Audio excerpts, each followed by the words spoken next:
हूँ जिन्होंने इस देश को आज़ाद कराने में अपने प्राणों की आहुति कर दी। आज़ादी से पहले इस देश की सैकड़ों समस्याओं में जो सबसे बड़ी समस्या थी वो थी गुलामी। उस वक्त के युवाओं, महिलाओं, बुजुर्गों और बच्चों के दृढ़ संकल्प व कड़े संघर्ष के परिणाम स्वरूप 15 अगस्त 1947 को हमें आज़ादी मिली। हमारे देश को आजाद होने के बाद देश एक अस्थिरता से गुजर रहा था। अंग्रेजों का दावा था कि हम हिंदुस्तानियों से यह देश 5 वर्ष भी नहीं चल पाएगा।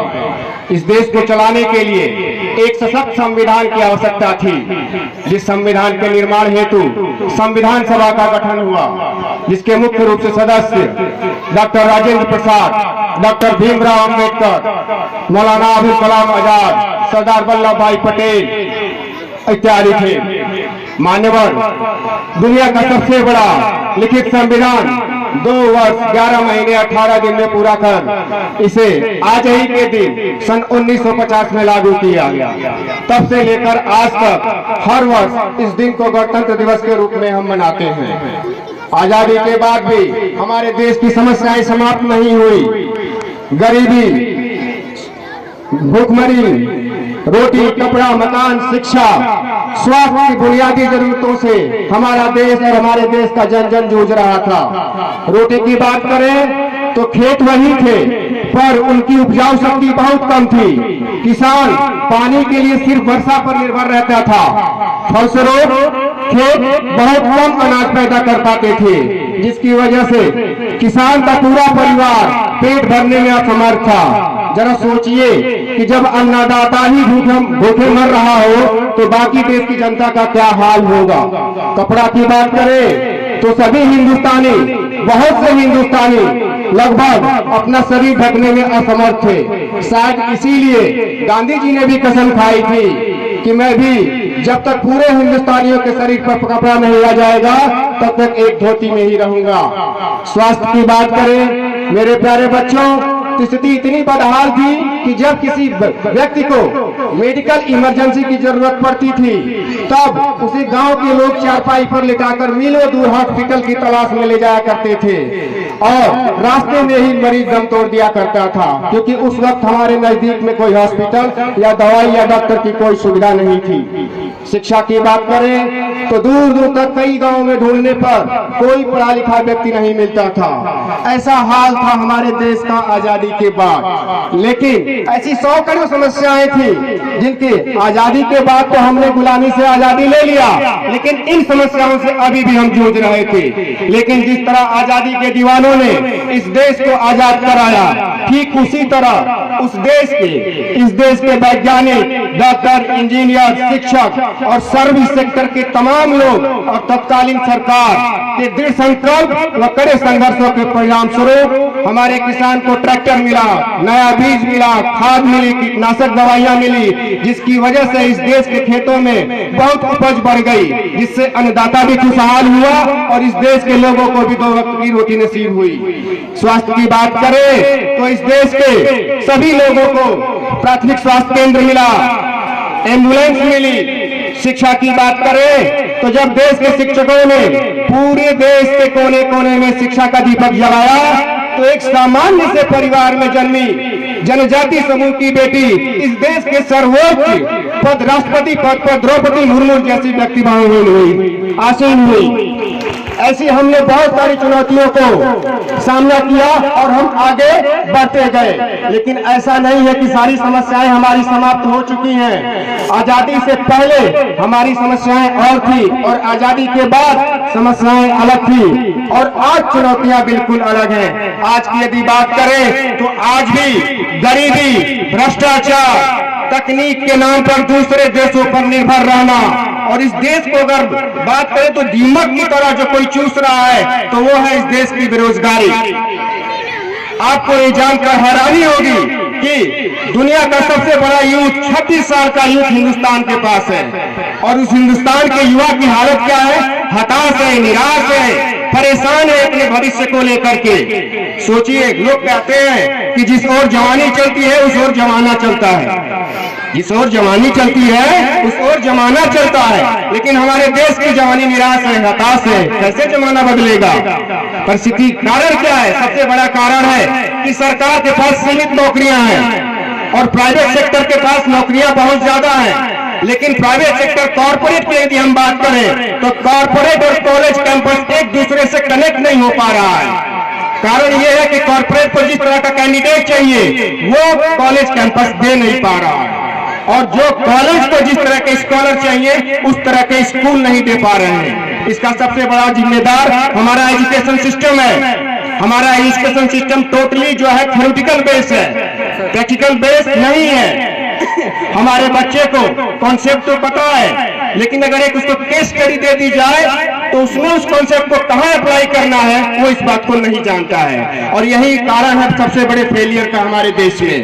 तो इसमें बहुत बड़ा रोल यदि हम बात करें तो शिक्षकों का है, शिक्षक समाज का बहुत बड़ा रोल है, क्योंकि यही वो लोग नींव रखते हैं। तो बिकॉज शिक्षक, teacher has the capacity to inspire the student, teacher has the capacity to inspire the student to learn more, to do more, to dream more, to become.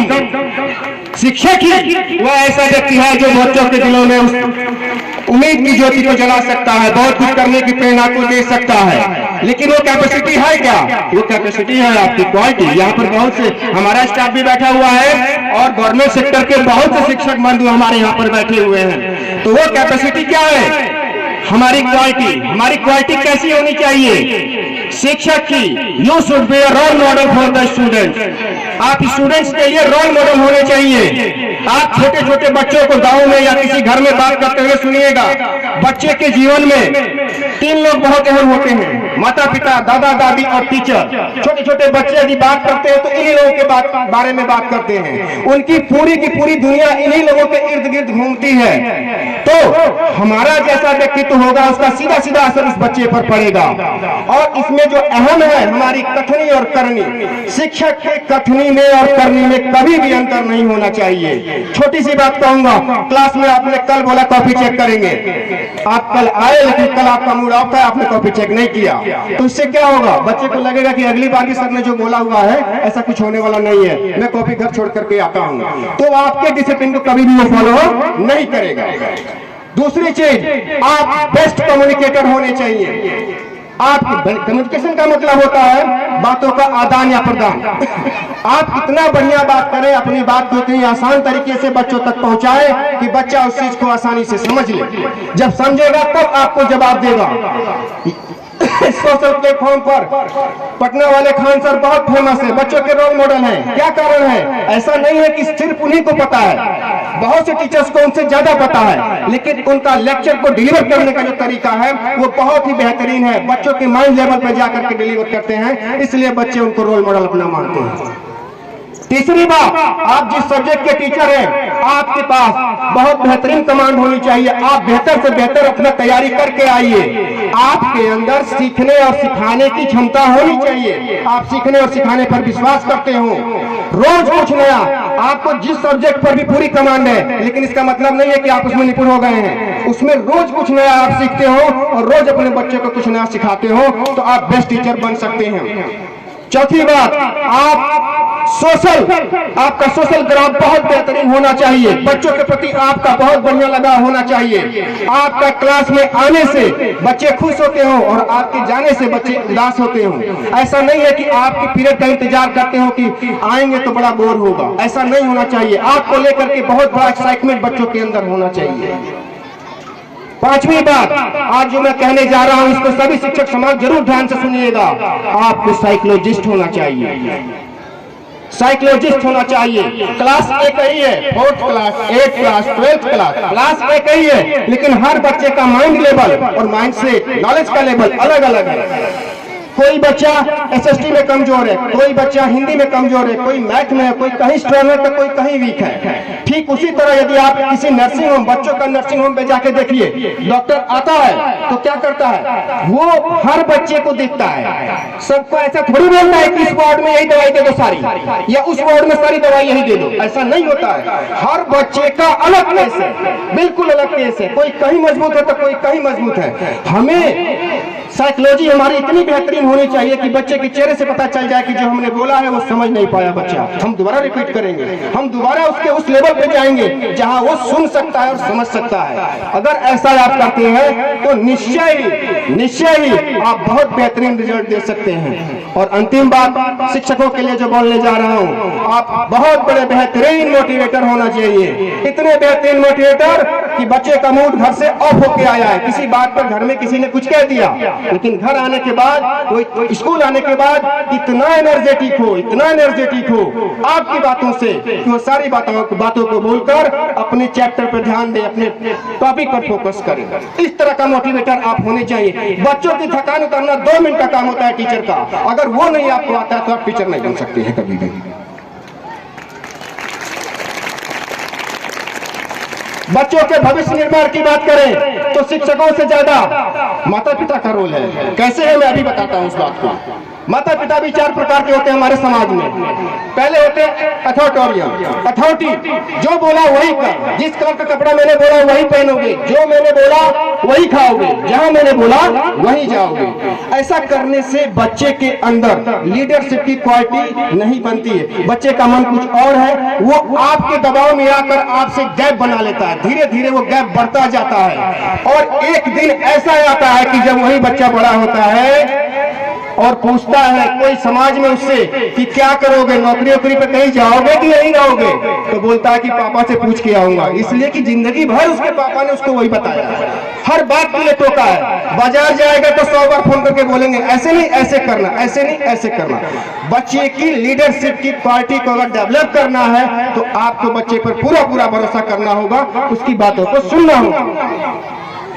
दूसरे गार्जियन परमिसिव होते हैं, इतने लाड प्यार में उसके लिए पागल है कि जो कहेंगे वही करना शुरू कर देंगे, जो कह रहे हैं वही कर रहे हैं। अगर ऐसा होने से बच्चे के अंदर, हम देखिए पंछी की बात करें, जानवर की बात करें तो अपने छोटे से बच्चे को शिकार करना सिखाता है। इसलिए वो शिकार करना सिखाने का मतलब क्या है, संघर्षों को सिखाता है, स्ट्रगल को सिखाता है। और हम इंसान अपने बच्चों को अगर हम बचपन से ही संघर्ष नहीं सिखाएंगे तो बड़ा होकर के वो बड़े बड़े चैलेंजेस को कभी फेस नहीं कर पाएगा। इसलिए बच्चों के साथ हम परमिसिव माइंडसेट से ना रहें, उन्हें हम संघर्षवान बनाएं। तीसरे गार्जियन नेगलेक्टफुल, कुछ पता नहीं है कि मेरा बच्चा कहाँ जा रहा है, क्या कर रहा है। और अगर टीचर ने पूछा भी थोड़ा बच्चे पे ध्यान दीजिए तो उनका एक ही जवाब है, अरे सर हम अपनी दुकान में बहुत बिजी रहते हैं, सर अपने हम काम में बहुत बिजी रहते हैं, हमारे पास तो टाइम ही नहीं है, रात को 9 बजे घर जाते हैं, बच्चा खा के सो जाता है। ऐसे मैंने हजारों फीडबैक सुना होगा गार्जियन साइड से। 9th क्लास में पढ़ाया जाता है ह्यूमन कैपिटल। इस दुनिया की सबसे बड़ी पूंजी मानव पूंजी है। जिसने अपने मानव पूंजी को संभाल लिया वो सब कुछ खड़ा कर सकता है। ऐसे अनगिनत लोग हैं जो जमीन से फर्श से अर्श तक पहुंच गए हैं सिर्फ इसके दम पर, मानव पूंजी के दम पर। अगर आपने वो दौलत बटोर भी ली जिसके लिए बच्चा काबिल न बना तो उस दौलत का होगा क्या। इसलिए अपने बच्चे पर समय दीजिए। और जो अंतिम बात बोलने जा रहा हूं गार्जियन के बारे में, चौथी गार्जियन वो होते हैं जो डेमोक्रेटिक होते हैं, इन्वॉल्विंग पेरेंट होते हैं, वो सबसे बेस्ट पेरेंट होते हैं। सबसे बेस्ट कौन होते हैं जरा जरूर सुनिएगा। बेस्ट पेरेंट वो होता है जो अपने बच्चे को पूरा दिन कहीं भी रहे लेकिन शाम को 1 घंटे या आधे घंटे का वक्त जरूर देता है। दिन भर में क्या हुआ उससे पूछता है। जरा फायदा सोचिए, आज आप शाम को अपने बच्चे के पास बैठे और आपने पूछा बेटा फर्स्ट पीरियड में क्या पढ़ाया गया था, हो सकता है या तो बताएगा या नहीं बताएगा, प्रोबेबिलिटी तो यही है ना। अगर बताता है तो वेल एंड गुड, नहीं बताता है तो कल के लिए वो तैयार हो गया कि कल पापा फिर पूछेंगे, मुझे अब ध्यान से सुनना है। सोचिए जरा आपके इस छोटे से प्रयास से क्लास का कितना बड़ा माहौल सुधरेगा। स्कूल बदलने से बच्चे नहीं बदलेंगे, हमें अपनी हैबिट्स को बदलना होगा। सब स्कूलों में वही पढ़ाई होती है, हर स्कूल में मेहनत प्रिंसिपल सब और टीचर करते हैं। कहीं ना कहीं हमें अपने चीजों में बदलाव लाने की जरूरत है। उसके बाद अपने बच्चे से हम सारी बातों को पूछते हैं, उसके हिसाब से पूरा फ्यूचर प्लान करते हैं। ऐसा करने से मेरा बच्चे के अंदर हर चीज डेवलप होने लगती है। आजकल छोटे छोटे बच्चों के अंदर हम बता दें बहुत कुछ आप सिखाए जाते हैं, लेकिन फाइनेंस की स्किल कोई नहीं सिखाता है। छोटी सी बात बता रहा हूँ, फाइनेंस की स्किल क्या होती है? अपने बच्चे को मनी सेव करना सिखाइए।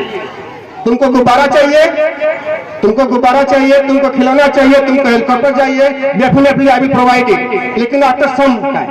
कब? जब तुम उस हेलीकॉप्टर की कीमत को सेव कर लोगे और तुम्हें पैसे रोज मिलते हैं खाने के, पीने के, घूमने के, कोई रिश्तेदार आता है तो देते हैं। सेविंग करो और खरीद लो। ऐसा क्यों मैं कह रहा हूं? सोचिए, शेर 40 सेकेंड में शिकार कर लेता है। अपने शिकार को कितने मिनट सेकेंड में? 30 से 40, इतना झटका जोर है। लेकिन उस 40 सेकेंड के शिकार को करने से पहले वो 40 मिनट की फील्डिंग करता है। Wait and watch, wait and watch. और वेट एंड वॉच अगर हमने अपने बच्चे को सिखा दिया तो वो सही समय का इंतजार करना सीख जाएगा।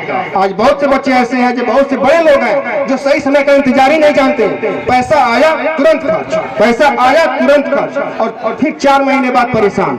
वेट एंड वॉच की लर्निंग हमें अभी से सिखानी है। अगर मेरे गार्जियन और मेरे शिक्षक ऐसा करते हैं तो डेफिनेटली इस देश की दिशा और दशा दोनों बदलेगी। और अंत में मैं अपने प्यारे बच्चों के लिए 2 शब्द जरूर बोलूंगा। 2 मिनट की स्पीच और है, घबराइए नहीं। अंत में मैं अपने प्यारे बच्चों के लिए जरूर से बोलूंगा, doctor APJ Abdul Kalam sir ने एक बात कही थी, in the very old time the world was driven by the power of mission and after that it was driven by the money power and now it is being driven by the power of knowledge, power of knowledge.